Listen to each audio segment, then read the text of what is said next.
ആദ്യം തന്നെ എനിക്ക് ഏറ്റവും പ്രിയപ്പെട്ട ഈ ദൈവസന്നിധിയിൽ ഇങ്ങനൊരു മോണാക്ട് ചെയ്യാൻ അവസരം ഒരുക്കി തന്ന ഈ ചർച്ചിലെ ഫാദർ ലിവിനച്ചനും അതുപോലെ തന്നെ മറ്റെല്ലാ ഭാരവാഹികൾക്കും എൻ്റെ ഹൃദയം നിറഞ്ഞ നന്ദി ഞാൻ ആദ്യമേ അറിയിക്കുകയാണ്.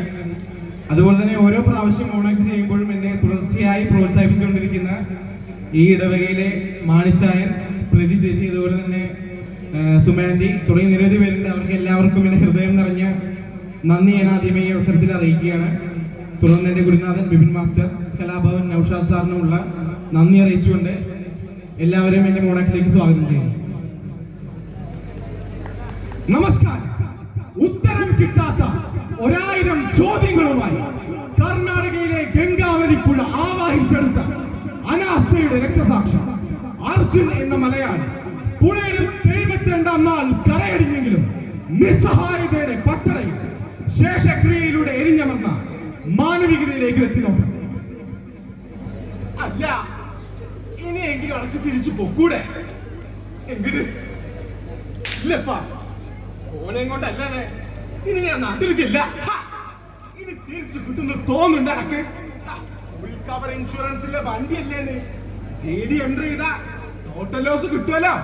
കിട്ടും, പക്ഷെ എനക്കത് വേണ്ട. എനക്ക് എന്റെ ചെങ്ങായിനെ കിട്ടിയാ മതി. കന്നഡ ಗೊತ್ತಿಲ್ಲ? ನರ್ಸಿಂಗ್ ಮಾಡ್ದೆ ನಿಮಗೆ. ಹೋಗ ಹೋಗ ಹೋಗ. ಹೌದಾ? ಇದು ಕೇರಳ ಅಲ್ಲ, കർണാടക. അറിയാം സാറേ, കേരളത്തിലായിരുന്നേ അർജുൻ മാത്രമല്ല, ഒന്നെ കൂടെ പോയവരും ഇന്ന് ജീവനോടെ ഉണ്ടാകാന്. അർജുൻ അവന് നിമ്മ ഡ്രൈവർ അല്ലതാ? അതെ, ഡ്രൈവറാ. എന്റെ ജീവന്റെ കൂടി വളയം പിടിച്ചവരാ. നിങ്ങളുടെ നാട്ടിലെ പോലെ അല്ല അവിടെ. അറിയാൻ പാർപ്പേ, പക്ഷെ നിങ്ങളുടെ പോലീസോടൊന്ന് പറയണം കേട്ടാ.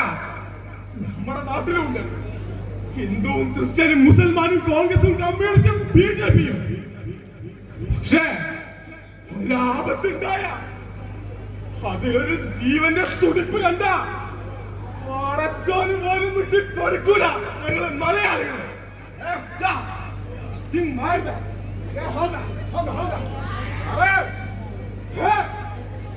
അവിടെ എന്റെ അർജു ആ ക്യാബിനുള്ളില്.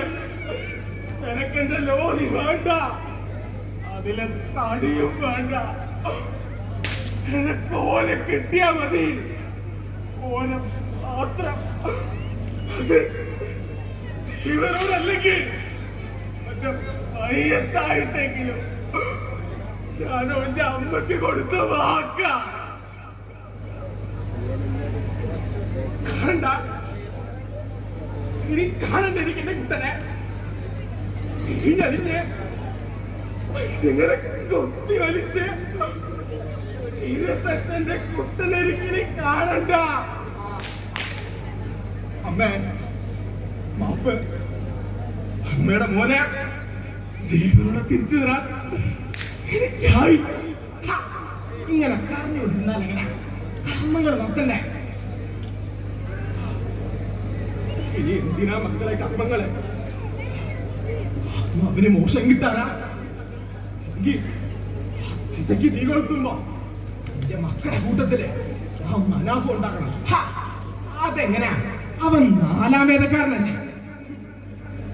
വേദം നോക്കിട്ടാ കഴിഞ്ഞ 72 നാളും ഒരു 3 ഉറക്കവും കുടുംബവും വിട്ട് തങ്ങീത്. ഓ, അതിനുള്ള മെച്ചം അവർക്കും ഉണ്ടാകുന്നേ. നിങ്ങളിങ്ങനെ പറഞ്ഞ വിശ്വസിക്കുന്ന മാത്രല്ല, ആ പൂജാമുറിയിരിക്കുന്ന സകല ദൈവങ്ങളും കൂടെ ഉണ്ടാവും. ഒപ്പം ഈ അച്ഛന്റെ പ്രവർത്തനം.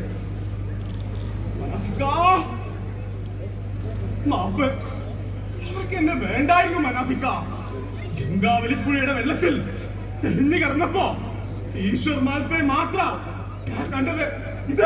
ഇതെന്റെ അർജുന്റെ ശബ്ദം. നിങ്ങൾ പറയാറില്ല മരിച്ചുപോയ ആത്മാക്കൾ കാക്കികളായിട്ടാ വരികയെന്ന്? ആ കൂട്ടത്തിലുണ്ടോ ചെങ്ങായി? മാനാഞ്ചിറ മൈതാനത്ത് വെറുങ്കയോടെ വന്ന് നിൽക്കാൻ ഞാൻ ചതിച്ചൂന്ന് എന്റെ ദൈവങ്ങളെങ്കിലും പറഞ്ഞ വലിക്കണ. അർജോ ഈ മനാപ്പിക്ക് പറഞ്ഞില്ലേ ജീവന്റെ തുടിപ്പ് കണ്ട വിട്ടുകൊടുക്കൂലെന്ന്. അത് നേരാ. പക്ഷേ ആ ക്ലാസ്സിന് വേണ്ടി നിന്റെ കുടുംബ മേഖല കൊത്തി വലിച്ചപ്പോ ഒറ്റക്കെട്ടായി എതിർത്തതും നീങ്ക മലയാളികൾ. നീങ്ക തിരിച്ചു പോ. ഇത് കർണാടക അല്ല, കേരളം. കേരളം. നന്ദി, നമസ്കാരം.